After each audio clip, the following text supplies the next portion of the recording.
Hello guys, for today's video, paano ko nga ba ginawa yung bouquet ko na with 10 pieces, 100 pieces. Una nga't nilagay ko muna siya dito sa plastic na for money bouquet. O plastic pala ang tawag dito guys. Tapos may self-adhesive na din siya, pwede mo nang tupi agad. Ayan. Dahil may sobra sa gilid, nilagyan ko siya ng scotch tape para hindi kita yung sobrang plastic. Pagkatapos ko malagay sa plastic, nilagyan ko siya ng mesh wire. Iron mesh wire ang tawag dito guys. Ayan, saktong 12 inches tatong size na to. Tapos, ito nga tinusok ko lang siya dito sa niready ko ng DIY na pinaka base ng ating bouquet. Styro nga lang yan, binalutan ko siya ng cardboard, yung carton, tapos para matibay siya. Ayan, nilagay ko nga dyan yung 5 peraso. Kumbaga, ito nga pala ang bulaklak na ilalagay ko. Sa pangalawang line, ilalagay ko yung ating bulak-bulak. I mean, pangatlo siya. Ito nga pinutulan ko lang siya ng bandang gitna para sakto lang siya na kahaba na makikita yung money natin sa pinaka-taas. Ayan, pagkatapos ko nga matusok itong flowers, ay ilalagay ko na naman yung second batch na 5 pieces na 100 peso bills. Ayan siya guys, nilayer ko lang siya, binaba ko lang siya konti para makita yung bandang itaas. Si client ka pala ang napumili ng bulaklak. Gusto niya white na 3 tulips na satin, tapos 3 rose na medyo may kulay siyang pink. White satin rose po to siya guys. Tapos kinulayan ko lang siya ng marker konti ng pink. Design niya. So ito nga, nilagyan ko siya ng filler.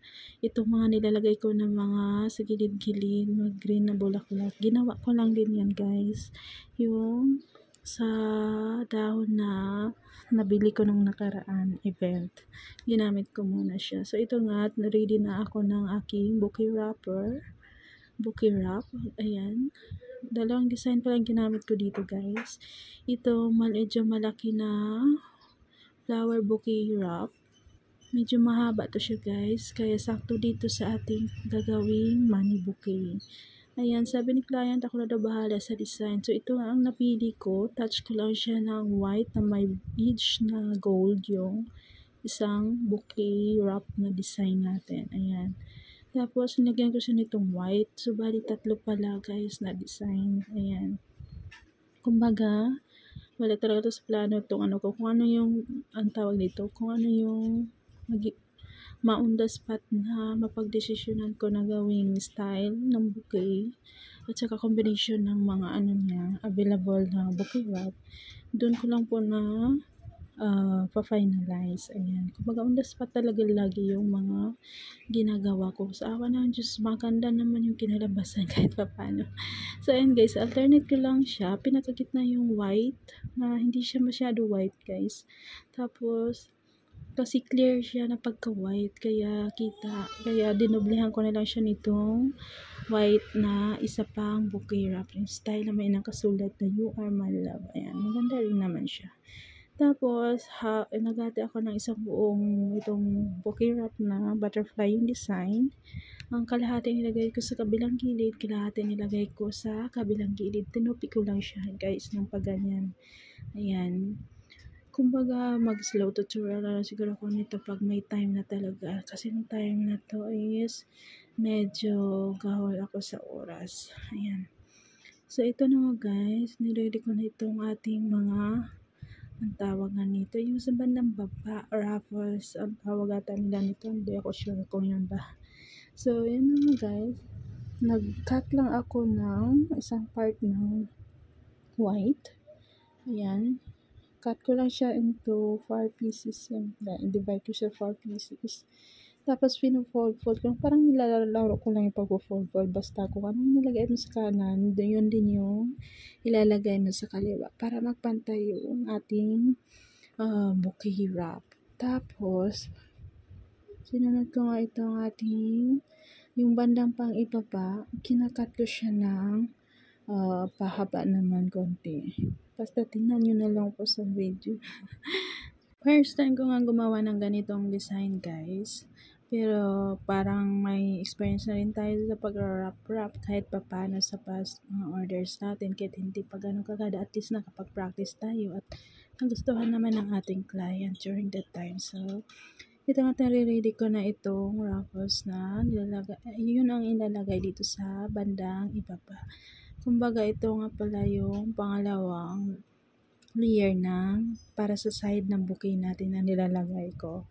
Ano siya guys, pinaglalaro-laro lang talaga yan. Bahala na, basta yun ka. Worth, worth 500 pesos na pala to guys. Kasi yung flower natin is worth 400. Yung ganyang size, kasama na yung flowers. At yung kailangan dyan, may cards na siya, ganun.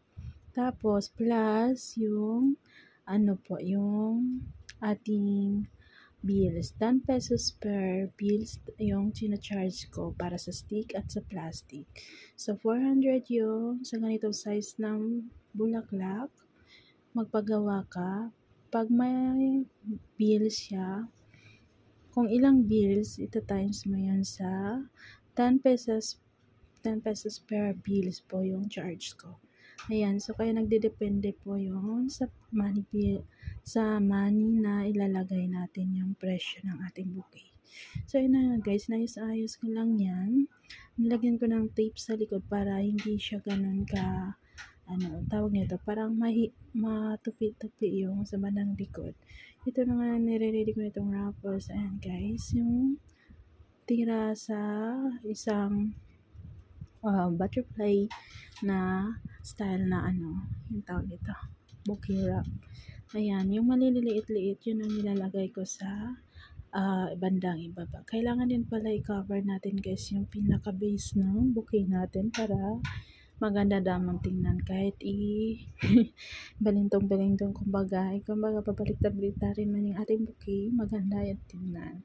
So, yan na nga guys, sinagawa ko na itong ruffles. Ayan, yung pinakagitna, lagyan ko siya ng white. Sa gilid, nilagyan ko siya ng itong pink, tiras na pink na may border na gold.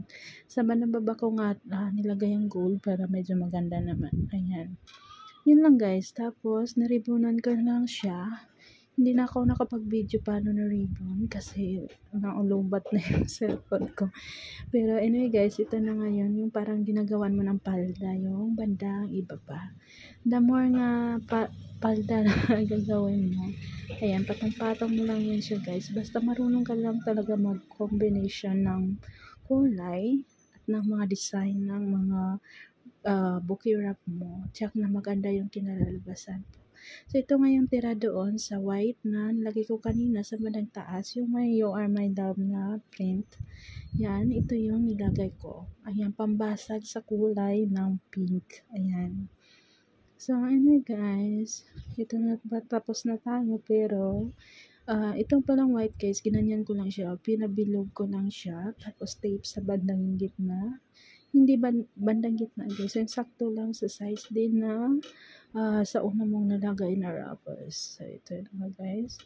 Pagkatapos ko nga gawin yan, ay niribunan ko na. So, malaki pala yung bouquet guys. Nagpa-help ako kay mama na hawakan para malagyan ko ng ribbon. At tada!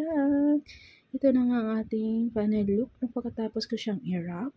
Tapos, ito naman yung look niya nung ginawa ko na may touch na siya. Mas malaki na. Tapos sa tingin ko yung carve medyo maliit. Hindi pantay sa ating malaking bouquet. Kaya napagawa ko na medyo malaki. Nilagyan ko na rin pala yan ng butterfly para perfect.